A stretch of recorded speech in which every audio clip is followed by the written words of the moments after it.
The world feels super intense right now with politics, technology, and disclosure pushing us into territory that's totally uncharted for most of us.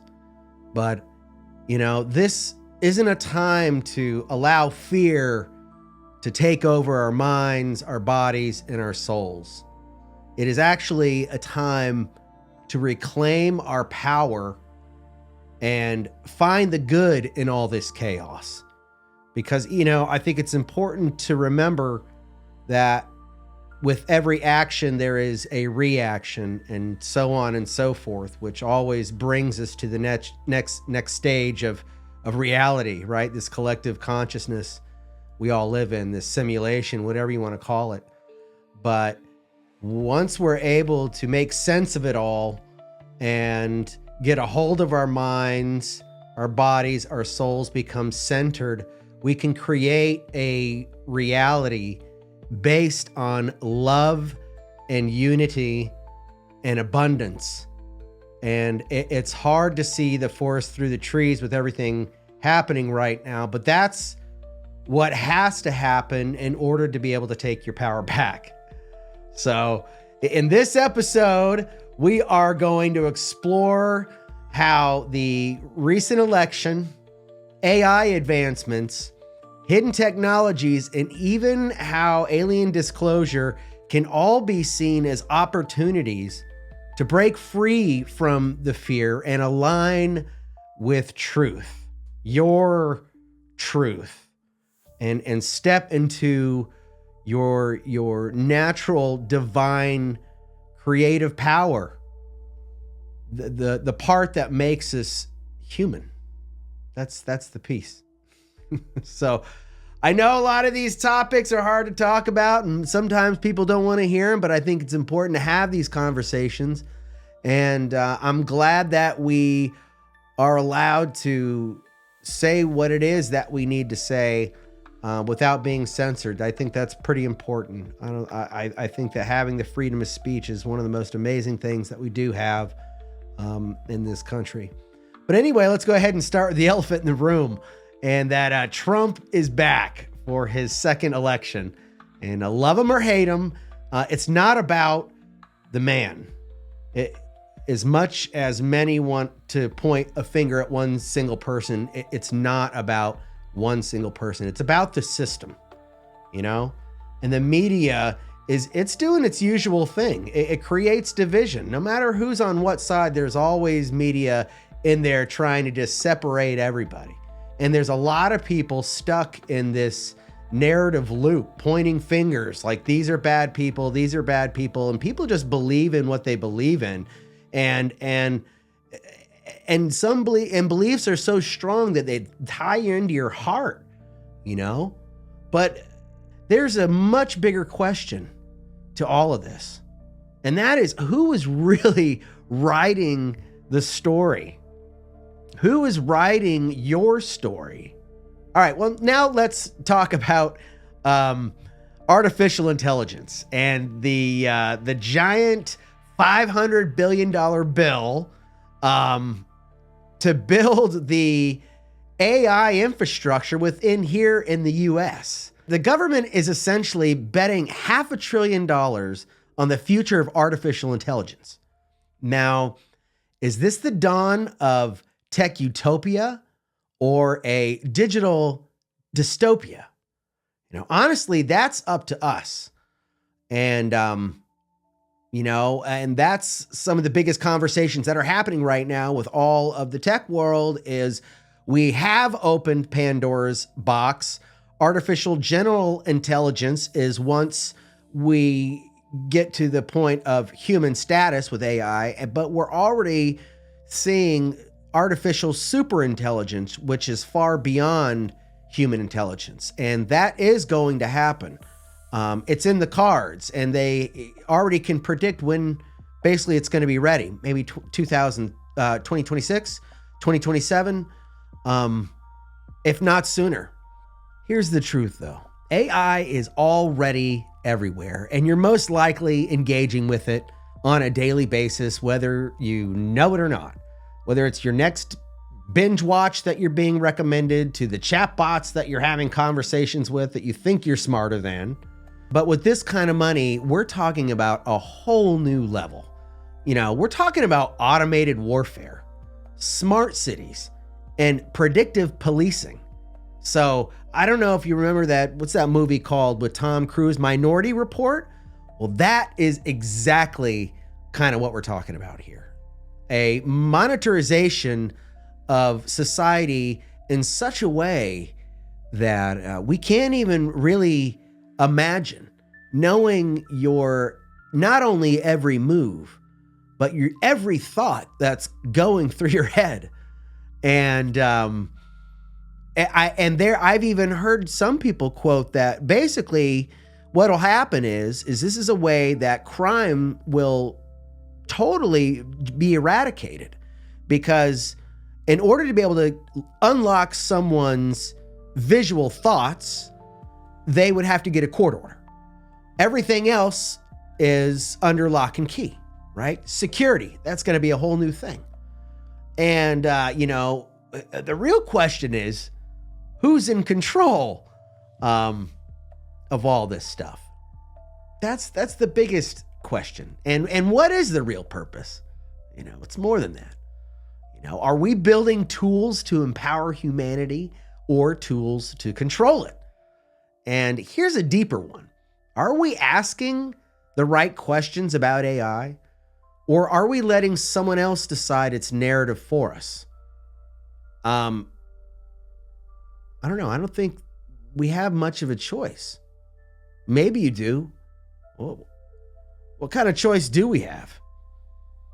Unless you're extremely wealthy and you have intense power, or I guess the power of speech, we have that. We have this platform right here. It's about conversations, So now on to something that we used to call science fiction, and that's alien disclosure. This year alone, we have seen leaked military footage, whistleblowers, and hearings discussing extraterrestrial craft. And we have video of extraterrestrial craft, and lots of it. And we are finally ready to admit that we're not alone. Or is just this the whole next big distraction? Personally, with all this new infrastructure being added in, it's really hard to say what's going on behind closed doors. And here's a twist. The conversation isn't just about UFOs. It's about what they represent. A whole new energy source, advanced technologies, and a glimpse in what humanity could become. If they exist, which I believe they do, but a lot of people don't even believe they exist, even with all of the whistleblowers and footage and all this stuff. A lot of people think it's just nonsense. But what is stopping us from using this knowledge to create a better planet? I love the stories that we come from intergalactic royalty. We are more than just this time on Earth stuck in this flesh suit, right? And let me ask you this. If the truth came out tomorrow, would you be ready to shift your worldview of everything? More importantly, how would that change the truth of how you live your life right now? Think about that. Would it make any difference at all? Does it make a difference on whether you're stuck under 3 feet of snow, or it's 110 degrees outside, or if you don't have any food in your house, or if you don't have a place to live? I don't think any of that stuff's going to matter. I don't know. But let's keep pulling the thread. Let's just keep going.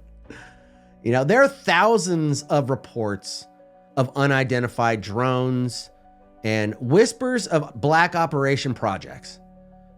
All these deep underground bases that have been active for 50, 60, 70 years. All this stuff feels like a sci-fi movie where the government, is 10 steps ahead, hiding all these technologies that can completely change the world, but they, of course, hold them all back. So we're more or less enslaved, but we're made to think that we're free and we have a choice. Why don't they unleash all the truth about what is there? Maybe they think either we're not ready or they're just not ready to let go of control. There's a lot of sinister stuff out there. And, did you know back in the 70s that the US had patents for solar-powered drones that could stay in the air indefinitely? That was in the 70s.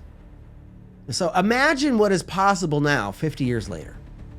And those underground bases you hear about, some might call it a conspiracy, but others call them breadcrumbs, because that's exactly what they are. They're breadcrumbs. And here's a question. What's really been hiding from us? And how much of it could actually shift humanity if it was brought into the light? Are we looking for the answers in the right places, or are we just chasing the stories we want to follow? And is it us who actually want to follow them? Or is it just somebody else guiding you down that rabbit hole? You could say that's exactly what I'm doing, going down these rabbit holes, but I tend to go down the ones that make the most sense and talk about them, because I think it's important that we talk about things that we're not used to talking about, because we finally live in that era to where we can say what it is that we want, and people actually are waking up now to be like, oh yeah, wow, it's amazing that we would have a government that would actually do something sinister and lie to us and all these things. Anyway, we don't have to go there. Finally, let's talk about the ever-present drumbeat of war. Whether it's saber rattling between nations or fear mongering in the media, the idea of conflict is constant and it looms large. But here's the truth. The real war is the one that's happening inside of us. It's between love and fear, control, freedom. Love, fear, control, freedom. If we have a global arms industry that's worth over $200 trillion annually, think about the amount of money that is being spent on keeping people stuck in fear, truly afraid. And imagine if we focus those resources on peace as the ultimate rebellion. What if the energy we put into fearing war went into creating solutions? $500 billion is a lot, but that's 1/4 of $2 trillion. And that AI infrastructure, we'll see what happens. I think it's kind of scary. I think the first thing that they're going to use all of this for is surveillance. And everyone's going to be monitored 100% of the time. We don't have to go all the way down that rabbit hole right now, but that's what I believe. It's coming. You listen to enough lectures of all of the advanced technology that is being put out there by these tech giants, and you will reach the same conclusions, because that's what they are saying they are doing. And all the things that have happened already, well, they said all those things are going to happen. And I knew AI was coming. I knew all of these things were coming. They said it was coming. So you just got to pay attention. More importantly, how do we create peace in our own lives when this world feels so chaotic? Here's a wild thought. What if the fear of war is the distraction and the real battlefield is learning how to get in touch with your heart and loving the things you don't want to love, right? I think that's one of the things that we hear throughout life is we have to find a way to forgive the ones that we don't want to forgive, because when we hold on to those traumas in our hearts, it stays with us forever. And why carry it around? And once we dispel that energy, we get rid of it. And the only way to do that is to love yourself and love the fact that you had the strength or have the strength to move through this next piece of reality into the next one. Every moment is a blessing that we're here. Every moment is a true blessing. I'm not religious. I'm extremely spiritual. But I don't claim any denomination. I don't claim any gods or any of that. That's okay. We won't go there right now. Well, some takeaways that are really important to realize is that your thoughts are energy. So every thought you think sends out a vibration that manifests your reality. So when you take in certain things throughout the day, through your death scroll or whatever, all of these things absorb in here. Whether you like it or not, they get absorbed. Unless you're really good at expelling that excess energy that gets put on you or in you. Anyway. Fear contracts. Love expands. What are you fueling your emotions with? Think about that. Fear contracts. Love expands. And your emotions get affected by that. Who am I to say all these things? Well, some would say I've gone through some crazy things, but I think that's what it takes is once you go through really hard stuff, you tend to understand what it takes to move past it and continue. And masking never tends to help. Hiding, sticking your head in the sand never tends to help. It dulls the moment. It takes the moment away. But once you come out, it's still there. And sometimes just more exacerbated. So some practical tips you can do just to shift your thought patterns. In the morning, you can say things to yourself. I am the creator of my reality. I am the creator of my reality. I love every moment of my life. And I'm thankful for every part of it. Do some visualizations. Picture the world you want to live in. Picture your day and some of the joyous moments, even the drive that you'll have. You can turn a really crummy drive into a nice drive. Make some observations that you normally wouldn't. And try to steer your head away from that typical loop. because the constant loop of daily repetition will keep you in the same frame of mind. And that goes with music too. If you listen to the same thing constantly, it's going to keep you in that same frame of mind. Hey, if you love your frame of mind, you're happy, everything's perfect, well, hey, stick with it. But if there's things that you want to change and you want to do something different, well, then you have to do that all the way around. And it starts with baby steps, little things,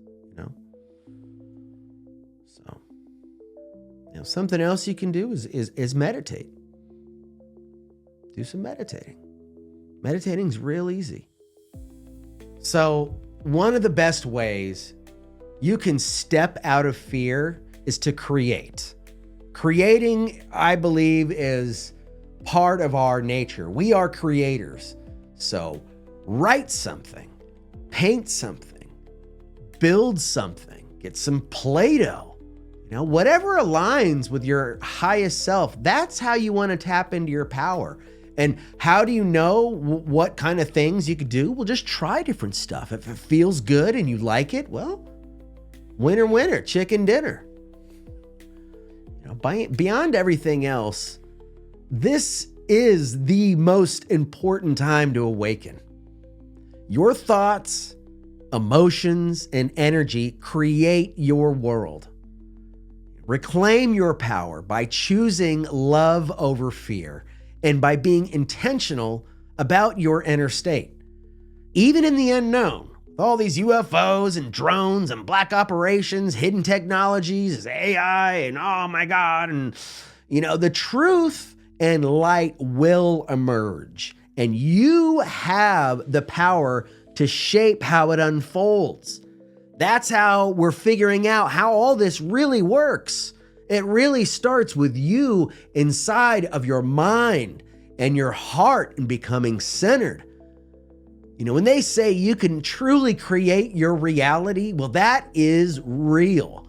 And science has proved it. Science has proved it. Look at the double slit experiment. There are many experiments that are now proving that what we believe is what we perceive and achieve, and so on and so forth. But you tell me, how do you feel about all this stuff? What do you do to help calm your mind and get you through all this chaos? Share your thoughts or your experiences, on navigating all this chaos. I know there's a lot of hard stuff happening right now. And the war is on your mind. And if you're waking up every day and you're furious and you're mad or you're ready to go to war, well, ask yourself why and what the emotion behind it is. Okay? That's, I don't know. War does accomplish things. There's no doubt about that. War does accomplish some things. Is it the right way? I don't know. I don't think so. Well, anyway, try this. Try this little challenge. Spend 5 minutes every day this week visualizing the world you want to create, and notice how your reality begins to shift. It's 5 minutes. Set your intention of what your world looks like. Take the time to visualize what it is that you want to see in your world. How do we shift? We shift by paying attention to the things that make us feel good. Okay, we can't ignore what's coming our way. So by staying informed with new technologies, especially the ones that are affecting you immediately right now, this whole world of division that we're having right now is extremely difficult. And everybody should hopefully just try to give everyone else some grace. We're all here on this planet. So everybody feel strongly about what they believe in. Some structures and some foundations are much older than others. So it's important to see where reactions from actions come from, and you can decipher that any way you want, no matter what side you are on and what things that you are for. History has shown it goes back and forth the entire time. This is a system. It doesn't matter. It wasn't that long ago. I want you to remember that when Obama was president, he deported 2 million illegal immigrants. Not to say this is going to match anything with that, but we got a lot of stuff. So you got to give yourself some grace. You got to give others grace because, when you're just fighting with your neighbor, you're fighting with your friends, you're fighting with your family. And what is it exactly that you're fighting for? A bunch of people you don't know? I don't know, maybe. People fight for all sorts of things. They feel real strongly about it. Well, why? Because of this, because of that. I get it. Sure. We all feel a certain way. We all feel strongly about stuff. And that's good to feel strongly about stuff. But I think at the end of the day, we have to ask ourselves, why do we feel the way we do about a certain subject? And who is putting those thoughts in my head? Is it something we experienced ourselves? How and why did that experience happen? We're all human souls that I believe have just getting recycled over and over and over. Round and round and round the circuit board we go. I think the only way to break through the chaos is understanding that living with the intent of love for everything and everyone, that's included in everything. And it's hard to think that way, but that's what we have to do in order to break free from the madness. That's it. So, love you all. Stay real, my friends.